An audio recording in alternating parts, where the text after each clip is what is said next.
Hello, how is everybody today? Hope everybody's staying safe. I'm here to give you the match results for Monday Night Raw for May the 25th, 2020. The opening match was for the United States Championship. Apollo Cruz took on John AC and Owens of Vega in his corner. John AC and Owens quickly tried to win the match with that back elbow he does, but Apollo Cruz kicked out. Vega accidentally got knocked down. She was tended to by the referee and some trainers. And Apollo Cruz won the match. It was back and forth. Really great match to start off the show. Apollo Cruz has finally captured his first ever WWE title. He was in NXT for a few years, and in 2016 he was drafted to SmackDown Live when the draft was happening. He's never held a WWE title until today. So way to go, Apollo Cruz. He won the match with the standing moonsault off the ring apron. After the match, he talked about how he's finally a champion after all these years. He's going to be a fighting champion, stuff like that. And then backstage, Andrade Cien was throwing attention at him, throwing stuff around. Second match of the night was Garza with Vega in his corner took on Kevin Owens one-on-one. Before the match started, Garza attacked Owens during his entrance and attacked that injured ankle that Owens suffered at WrestleMania. And all throughout the match, he targeted that ankle.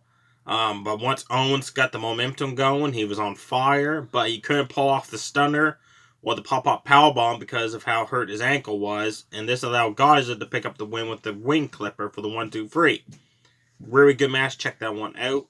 Only thing I don't like about is Garza's finisher. It's like, to me, it's dumb. He needs a better finisher. Comment below if you think his finisher is effective or does he really need to change his finisher. The third match tonight was Buddy Murphy teamed up with Seth Rollins and his new partner Austin Theory. I still don't know what Paul Heyman sees in this guy. They took on Aleister Black and Roberto Carrillo, who was trying to get revenge for what Seth Rollins did 2 weeks ago to Rey Mysterio, injuring his eye. Seth Rollins is at ringside holding a purple Rey Mysterio mask. It was a really good match. I just wish it was a lot longer. It was just way too short, I thought. It was high flying, but like I said, it was way too short. Buddy Murphy pinned Roberto Carrillo for the win. After the match, they threatened to injure Roberto Carrillo's eye on the Sting Ring steps like Seth Rollins did Rey Mysterio. But they won't if Aleister Black and Roberto Carrillo stop trying to avenge what happened to Rey Mysterio. And then they let them go. Confirmed for next week, Seth Rollins faces Aleister Black one-on-one. I'm looking forward to that match, except for the fact that it's going to be around the outside people. Like Austin Theory is going to get involved. Buddy Murphy will get involved, which will take away from the match. And now also announced for next week of Raw, just conveniently, Rey Mysterio will be back for his retirement ceremony. He's not going to retire. They've been doing that so long. Rey Mysterio talking about how he's going to retire, that it's getting to the point it's old. If he's just going to retire, just do it already. Don't drag it on. The fourth match tonight was the number one contenders match between Nia Jax, Charlotte Flair, and Natalya. The winner will face Asuka at Backlash for the Raw Women's Championship. Didn't watch the match, and you know why. Read online, Nia Jax spent 90% of the time out, basically almost all match just sleeping outside the ring. And she was the one that picks up victory. Now, honestly, you knew Nia Jax was going to win it. Because Asuka has already had a storyline going. I don't even know why they did this number one contenders match. It was pointless. And Joey, you were right on this one. A good friend Joey said that Natalya was only there to get pinned by Nia Jax. And she was. That was the only reason why she was there. Your main event was the Street Profits against MVP and Bobby Lashley in a non-title match. This came about from a backstage segment that led to this match. Not a good main event, I thought. It's like, if it's just like a typical Street Profit match. But Bobby Lashley got disqualified because he put the full Nelson on Montez Ford, but he wasn't a legal man, so the referee did the 5 count, and Bobby Lashley didn't let go. So the referee called for the bell to disqualify Bobby Lashley MVP.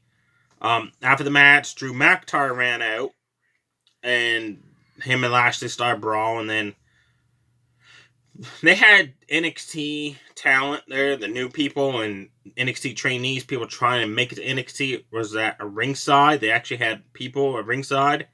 They just copied AEW because AEW was doing that for weeks now, having wrestlers on the roster at ringside, 6 feet apart from each other. Well, WWE had like big plexiglasses around the ring, around the bleachers, and I'm sorry, but those people were not 6 feet apart. Some of them were, some weren't. They were the ones that ran into the ring to separate Drew McIntyre and Bobby Lashley for fighting each other. That's how the show ended. Overall, I didn't care much for Raw because it was a lot of talking again. I timed it 45 minutes of talking in segments before you had to utter a match. That's not good. Definitely check out Apollo Cruz versus Andrade Cien Almas. Garza and Kevin Owens was a good match. Definitely check that one out. The other 3 matches, to me, weren't that good. Liv Morgan, they're going back to her story, like how people don't know who I am. So now she gives you clue, like hints, like, oh, I love this sport. I love doing this. They tried that before and it failed. So why do it again? So you have it for all matchups. Let me know below what matches you enjoyed on Monday Night Raw this week. What matches you did not like. And are you really happy Nia Jax is the #1 contender to face Asuka for Backlash? I'm not. What's your opinion? Comment below. Too sweet. Bye.